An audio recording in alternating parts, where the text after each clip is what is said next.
Varicose veins కి సరైన చికిత్స కోసం సంప్రదించండి ఎవిస్ హాస్పిటల్. నమస్తే రమ్మగారు. నమస్తే జయ. పోలి పాడ్యం ఉంది కదా రమ్మగారు, ఈ పాడ్యంకి సంబంధించి మనం ప్రతి సంవత్సరం మాట్లాడుకుంటాము. ఇంకొకసారి చెప్పుకుందామండి. కార్తీక పురాణం 30 రోజులు పూర్తి చేశాక ఆ. అప్పుడప్పుడు ఏమవుతుందంటే అమావాస్య సగపడి ఉండి పాడ్యం ఆ రోజే వచ్చేసి అవాళ్లే దీపాలు ఏమో గందరగోళంగా అయ్యేది. నిరుడు ముందరేడు హైరాన్ అయింది. ఈసారి అట్లా కాదు, 30 రోజులు పూర్తయ్యాక పాడ్యం వచ్చింది హాయిగా.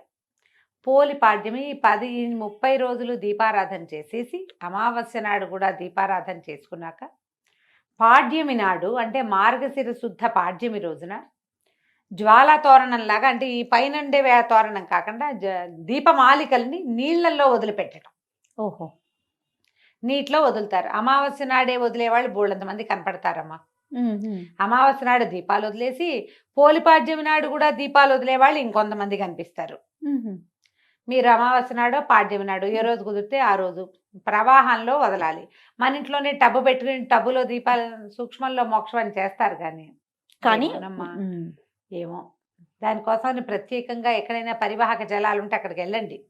ఈ ఏడాది కాకపోతే వచ్చే ఏడాది పై ఏడాది నాకు మళ్ళీ అనుకోండి కావేరి స్నానం అనుకుంటాను నేను. ఆ కావేరి ససేమిరా కుదరదు, ఎప్పుడు కుదరదు నాకు. 5 సంవత్సరాలు కార్తీక పురాణం మొదలుపెట్టిన రోజు నుంచి ఈ సంవత్సరమైనా నేను కావేరి స్నానం చేయాలి. కుదరట్లా, టైం రావాలి రమ్మగారు.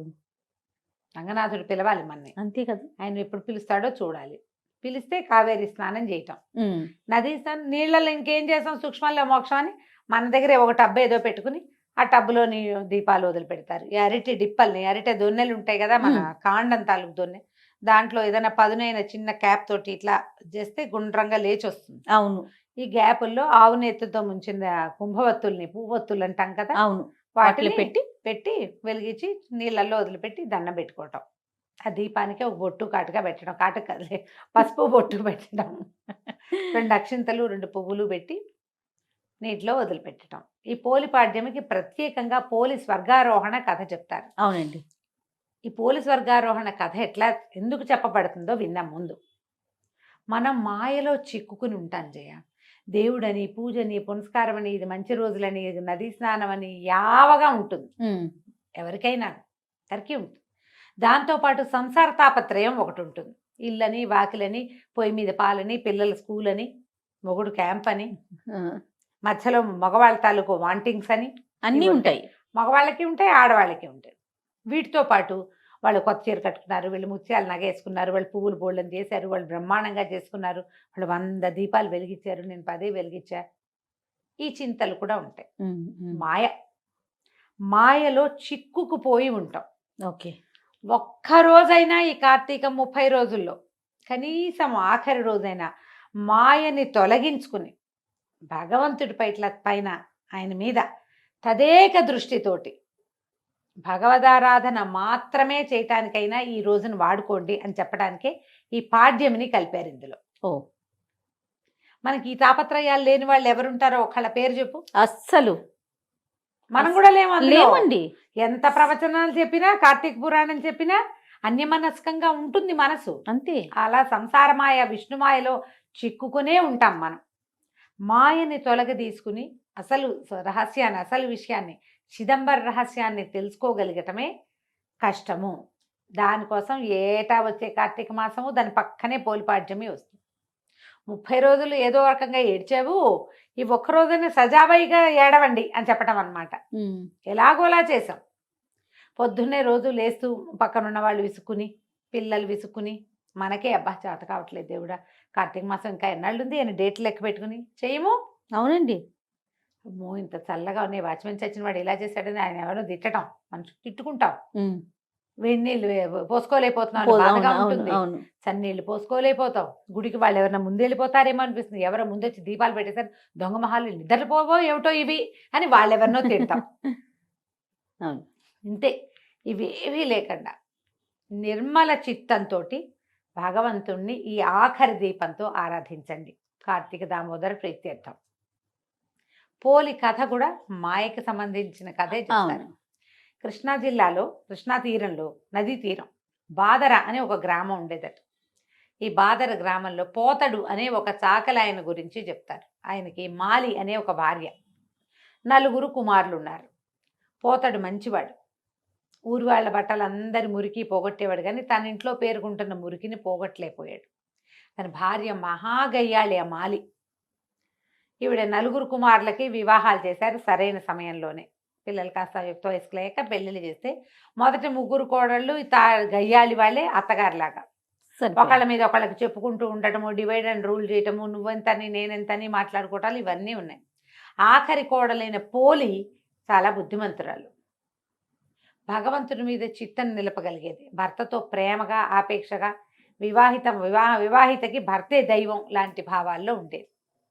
ఏ జాతైనా అంతే, మొగుడికి ఇష్టమయ్యేదిగా వండి పెట్టడం, అతను చెప్పిన మాట వినటం, అతను ఏదైనా ఒకటి అనుకుంటే దాని ప్రకారం పనిచేయటం, అతను సమయానుకూలంగా తన పనులను సర్దుకోవటం, ఇంతే చాలమ్మా. పూజ చేయాలి ఆ మొగుళ్ళకి, అదే కదా, ఏమక్కర్లా, ఇదే చేయాలి. అనుకూల దాంపత్యం అంటే ఇదే. వీళ్ళు బాగా చూస్తున్నారు, అవతల వాళ్ళు కూడా బాగా ఉంటారు. అయినా ఉండని దౌర్భాగ్యులు కొంతమంది ఉంటాయి, కొన్ని జాతులు, దానికి మనం ఏం చేయలేం. కానీ మనం బాగా ఉంటే అవతల వాళ్ళు బాగా ఉండటం మనకు తెలుసు కదా, సహజంగా చూస్తాం మనం. అయితే ఏమైంది, ఈ పై 3 కోడళ్ళు అత్తగారు ఏకమయ్యి ఈ పోలిని నానా హింస పెట్టేవారు. అంటే ఉందని, అనకపోతే అనలేదని, నుంచుంటే నుంచుందని, నుంచోకపోతే నుంచోలేదని, ఇట్లా ఎంతసేపు ఏదో ఒక తగాదా పెట్టేవాళ్ళు, ఎక్కిరిచ్చేవారు, హేళన చేసేవాళ్ళు. దీనికి పూజ, దీనికి భక్తి అని ఎక్కిరిచ్చేవాళ్ళు. ఆ మొగుడు రాగానే వాడితో బాగుండేందుకు అవకాశం ఇవ్వకుండా, మీ ఆవిడ ఏం చేస్తుందో తెలుసా, పొద్దున్న నుంచి ఒకే పని చేస్తోందంటే ఏమే అని వాడు చెంపకాయ కొట్టేవాడు, కొట్టించేవాళ్ళు. అయినా అమ్మాయి భర్తతో బాగానే ఉండేది. 4 అలాంటి వాళ్ళే, తల్లి అంతే, 3 తోడుకోడళ్ళు అంతే. కొంతకాలానికి కార్తీక మాసం వచ్చింది. వీళ్ళందరూ ఏం చేసేవాళ్ళు, అత్తా కోడళ్ళు కార్తీక మాసం నదీ తీరానికి వెళ్ళి స్నానం చేసి దీపాలు పెట్టుకునేవాళ్ళు. ఆ పిల్లకి, ఆఖరి పిల్లకి అన్ని ఇంటి పనులన్నీ అప్పచెప్పేవాళ్ళు. పాలు తీయటం, పాలు కాగబెట్టడం, పొద్దున్నే దాలి వెలిగించడం, అవన్నీ పనులు కదా ఇళ్ళలో. పొయ్యి మీద అన్నం పడేయటం, ఇవన్నీ చేసి. అయితే వాళ్ళు రోజు వెళ్ళేవాళ్ళు, కానీ ఇది పాలు సరిగా తీసిందో తీయలేదో, మొద్దు మొహంది, గబగబా పని చేయదు అని ఒకళ్ళు, ఆ వెన్న తీసి కాస్త ఒంటికి రాసుకుంటుందో ఏమిటో, అసలే శీతాకాలం అనేవాళ్ళు ఇంకొకళ్ళు. అన్యాయంగా మాట్లాడతారు అంతే. కొంతమంది మనుషులు అలాగే ఉంటారు. అమ్మేసుకుంటోందేమోనని, ఏదైనా దుత్తలు పడేసిందేమో, అన్నం మనం చెప్పిందంతా వండిందో లేదో, అన్నం చిమడబెట్టిందో ఏమిటో, ఆ కూర దానికి చేయటం రాదు, కూర చెప్పేమో సరిగ్గా చేస్తుందో చేయదు, ఇట్లాంటి భావాలతోటే స్నానాలు చేసేవాళ్ళు, దీపాలు పెట్టేవాళ్ళు. ఓహో, ఎవరికైనా చెప్పేటప్పుడు ఉందిగా మాకు మారేమా, పని పాట రాదు, మొద్దు అని దాన్ని ఏదో ఒకటని ఎవరికో చెప్పేవాళ్ళు. ఈ పిల్ల ఇంట్లో పనులు చేసుకునేది. 1 రోజులు గడిచింది. ఒక్కరోజు కూడా కార్తీక దీపమే పెట్టలేకపోయింది. ఇంట్లోనే స్నానం చేయాల్సి వచ్చేది. ఆ కాలంలో అందరూ నదీ స్నానాలకు వెళ్ళేవాళ్ళు. ఒక్కనాడైనా పోనీ దీని జీవితానికి ఒక నదీ స్నానం అని ఒక రోజైనా దాన్ని తీసుకెళ్ళాలి, ఆ చిన్నపిల్లని, కోడల్ని, ఆ పిల్లని ఇంట్లోనే వదిలేసేవాళ్ళు పోలిని. అయితే కార్తీక అమావాస్య వచ్చింది. అమావాస్య వెళ్ళిన కొన్ని గంటలకి తెల్లవారింది. ఆ పూట పాడ్యం వచ్చేసింది. కాకపోతే వీళ్ళందరూ ఏం చేశారు, ఇంకా అమావాస్య పొద్దులున్నాయి, దీపాలు పెట్టుకోవడానికి అంతా పోయారు. ఈ పిల్ల దేవుడా రావడానికి కళ్ళ నీళ్ళు పెట్టుకుని, అయ్యో నెలంతా వెళ్ళిపోయిందే, ఆఖరి స్నానాలకు వెళ్ళిపోయారు వీళ్ళు. కార్తీక అదే అమావాస్య రోజు పొద్దున్నే పోయారు, మధ్యాహ్నానికి అమావాస్య వెళ్ళిపోయి పాడ్యం వచ్చేస్తుంది. అందరు వెళ్ళిపోయారు ఆఖరి స్నానాలకి. ఒక్క నదీ స్నానం చేయలేదు, దేవుడికి ఒక్క దీపం పెట్టలేదు. ఏం చేయాలి అని బాధపడుతూ పిల్ల ఏం చేసింది, పొంతలో ఉన్న నీళ్లు చేసి స్నానం చేసింది. ఇంట్లోనే కృష్ణ, గోదావరి, గంగా, కావేరి అనుకుంటూ స్నానం చేసింది. అక్కడి నుంచి వెన్న చిలికి వెన్న తీసింది. వెన్న తీస్తే కవ్వ అంతా జిడ్డు, చెయ్యంతా జిడ్డు. పిల్ల అనుకుంది, ఇంత జిడ్డు ఉంది కదా, ఈ కవ్వ అనుకున్న వెన్న తీసి కాస్త దీపం పెడదామని ఈ చీర కొసలు, కొంచెం మెత్తటి చీర, ఆ నలిగి చిరుగులు పట్టింది. కొస నుంచి ఇట్లా దారాలు లాగి అంత దారం తీసి ఇట్లా మెలిపెడితే అంతంత ఒత్తులు చేసింది 2. ఆ వెన్న మీద బాగా మెదిపి జిడ్డు అంటించింది. అంటించి నీళ్ళ బాణాలు ఉంటాయి, చాకలి బాణ అంటారు, ఆ బాణలో పొయ్యి మీద పెట్టి చౌడు అవి వేసి బట్టలు ఉడికిస్తారు. కమ్ము బిడవటం అంటారు దాన్ని ఊళ్ళల్లో. బట్టలు కమ్ము బిడవటం అంటే చౌడేసి ఉడకబెడతారు. చౌడు అంటే ఏంటంటే అదొక రకమైన సున్నం, చవిటి సున్నం అంటే మన బ్లీచింగ్ పౌడర్ అలాంటిది చౌడు అంటారు. చాకళ్ళకి బాగా తెలుస్తుంది ఆ పేరు. మా ఊళ్ళో కూడా చేసేవాళ్ళు.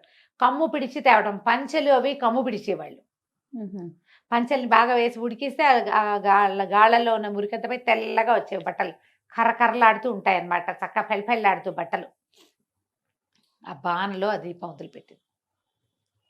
వదిలిపెట్టి దండం పెట్టుకుంటాను. దండం పెట్టుకుంటుంటే విష్ణుమూర్తి ఆయనట కార్తీక దామోదరుడు కదా, వైకుంఠంలో నిలబడి చూస్తుంటే ఒక బాణలో కదులుతున్న దీపం ఆయన్ని ఆకర్షించింది. అది చూస్తే ఆ పిల్ల భక్తిగా బాణ దగ్గర కూర్చుని మోకాడి తండా వేసి, కార్తీక దామోదర రక్షించు తండ్రి, స్నానం చేయలేకపోయాను, ఈ పూజని నీకు సమర్పిస్తున్నాను అని దండం పెట్టుకుంటాను. ఆయనకి ఎంత నచ్చిందంటే, ఇది కదా భక్తి అని సుశీలుడు పుణ్యశీలుడు అని ఈయన దగ్గర ఈ వీళ్ళున్నారు పార్షదులు, సుశీలుని పిలిచి భూలోకంలోకి వెళ్ళి ఆ దీపం విడిచిన పోలిని తీసుకురా అని చెప్పాడు. అక్కడి నుంచి దివ్య విమానం వచ్చేసింది. రావటం, ఈ అమ్మాయి పోలిని రెక్కబట్టి లేవదీసి విమానంలో కూర్చోబెట్టుకున్నారు. విమానం వెళ్తుంది. ఈ కార్తీక మాసం అంతా స్నానాలు చేశారు. నదీ తీరాలు ఉన్నారు. నదీ తీరాలకు వెళ్ళే వాళ్ళందరూ భక్తులు కాదమ్మా. అంతే కదా రమ్మగారు. కార్తీక స్నానం సరదాగా చేసే వాళ్ళు ఉంటారు. ఫ్రెండ్స్ అందరూ వెళ్తున్నారని వెళ్ళేవాళ్ళు. అక్కడ ఏం వింతలు దొరుకుతాయో చూద్దాం అనుకునేవాళ్ళు. చాలా మంది ఆడవాళ్ళు వస్తారు, కలర్ఫుల్ గా ఉంటుందని చూసే మొహాలు కూడా వెళ్తాయి కొన్ని. అవును. ఆ ఉన్న జనమంతా చూస్తున్నారు పైకి. విమానం వెళ్తుంది, దివ్య విమానం.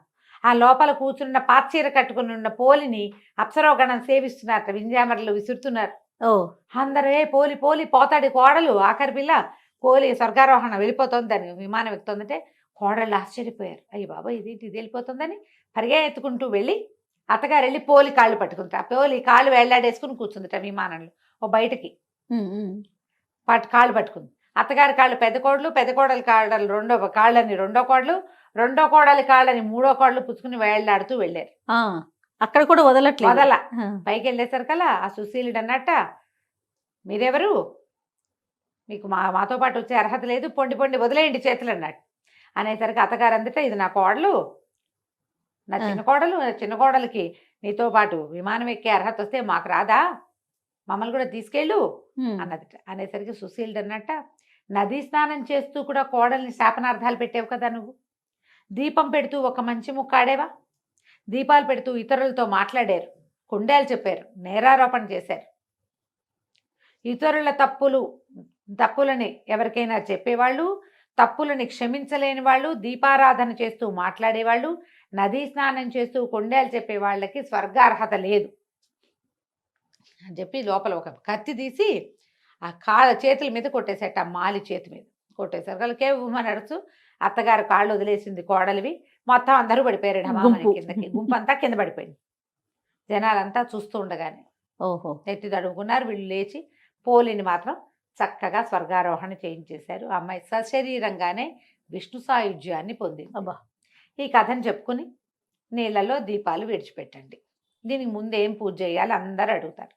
మీరు విష్ణు పూజ చేస్తూ ఉంటే విష్ణుమూర్తికి పూజ, దీపాలు పెద్దగా పూజ పునస్కారం రావండి, మామూలుగా పెట్టిన దేవుడికి దీపాలు పువ్వులు పెట్టండి, చక్కగా దీపము ధూపము పెట్టండి, 4 అరటిపళ్ళు, 2 కొబ్బరికాయలు, 4 లెక్క కాదు క్యాజువల్గా చెప్తున్నా, పళ్ళు కొబ్బరికాయ అవి నివేదన చేయండి, దీపాలు పెట్టుకోండి ఇంట్లో. తర్వాత నీళ్ళలో దీపాన్ని వదిలిపెట్టండి. ఓకే. విష్ణువారాధన చేసేవాళ్ళు విష్ణువారాధన, శివారాధన చేసేవాళ్ళు శివారాధన. ఏం కాదు, రోజువారీ మేము ఊరికే దీపం పెట్టుకుంటాం, అవి కూడా పెట్టుకోండి. ఓకే. పెట్టుకోవటం, ఈ దీపాన్ని నీటిలో వదిలిపెట్టి ఈ కథని చదువుకుని విని 2 అక్షంతలు దేవుడి మీద వేసి మీ మీద వేసుకోండి. పోలి స్వర్గారోహణ కథ పూర్తవుతుంది. దీపాలు నీళ్లలో విడవటంతో కార్తీక మాసాన్ని పూర్తిగా సుసంపన్నం చేసుకుంటాం. ఈ 30 రోజుల్లో చేయలేని వాళ్ళందరూ కూడా ఈ చివరి రోజున చేసినా కూడా మీకు పూర్తి కార్తీకాన్ని ఆచరించిన ఫలితం లభిస్తుంది. ఏకైక రూలు, ఇతరులని నిందించవద్దు. దీపారాధన చేసేటప్పుడు కానీ, దైవారాధన చేసేటప్పుడు కానీ, స్నానం చేసేటప్పుడు కానీ మాట్లాడవద్దు. అంతే. నమస్కారం చేసుకోండి, అయిపోతుంది. ఏదైనా ఇబ్బంది కనుక అలా అనిపిస్తే రమ్మగారు, పీరియడ్స్ వస్తే వచ్చే సంవత్సరం చేసుకుందరు కానమ్మా, ఏం కొంప మునక లేదు. పీరియడ్లో ఉన్నా చెయ్యండి, ఇలాంటివి నేను చెప్పను. నమస్తే రమ్మగారు. నమస్తే.